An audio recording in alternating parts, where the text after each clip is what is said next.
Okay, so let's get into the really extraordinary situation that's been unfolding in Northeast Japan. Mm. We're looking at a magnitude 7.5 earthquake, which is already a huge deal.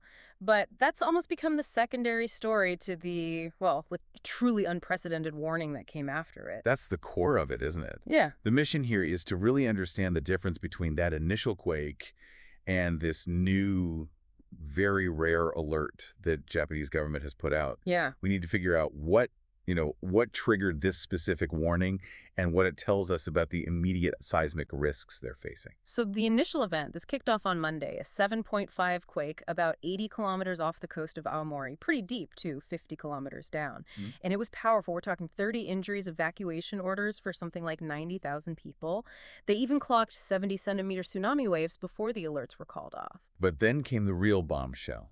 Japan's meteorological agency steps in and says there's a possibility of a second, even larger earthquake. A much larger one. Yeah, magnitude 8.0 or greater, possibly hitting that northern region within the next week.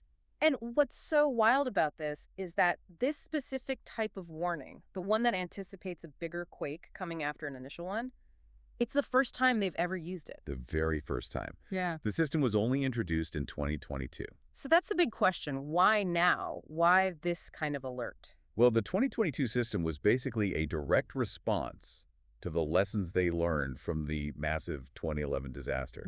It's designed for this exact scenario. Where a big one could be a foreshock. Exactly. When the first tremor is already huge, their statistical models, which are based on global earthquake patterns, seem to have crossed some kind of very rare probability threshold.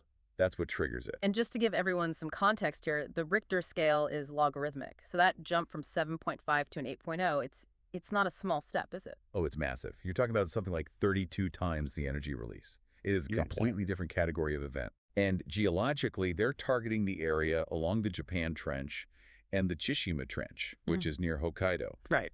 A disaster official, Morikubo Tsukasa, he confirmed it's all based on these statistics, but he also stressed, and this is key, he said, there is no certainty. That's the difficult part, isn't it? That no certainty part. You issue this first ever massive alert, but then you have to tell people, well, we're not sure. That must create a whole new kind of anxiety. It does. And that's why the government's response was, so immediate and detailed.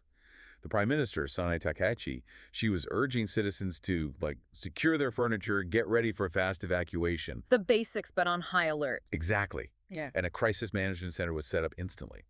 They also confirmed very quickly no irregularities at any of the nuclear plants. Higashidori, Onagawa, and even the deactivated Fukushima site. They checked them all. All of them. That swift all clear just shows you how much disaster prep is just, built into the system there. And it has to be, right? I mean, the country is right on the Pacific Ring of Fire. They get something like 1,500 quakes a year on average. Absolutely. And you can't talk about this without remembering the 2011 quake. That was a magnitude 9.0, the strongest they've ever recorded. The one that caused the Fukushima disaster. Yes. It killed over 18,000 people. That history is exactly what this new M8.0 warning system is trying to prevent a repeat of. And even beyond this immediate warning, the sources remind us of this huge long-term threat, this 60 to 90% chance of a massive mega earthquake in the Nankai Trough. Right, along the Pacific coast. That's the really big one they're worried about over the next 30 years. So it's like a constant pressure. It is. The current situation really highlights this permanent tension. You have this immediate, unprecedented, but uncertain warning for the next week.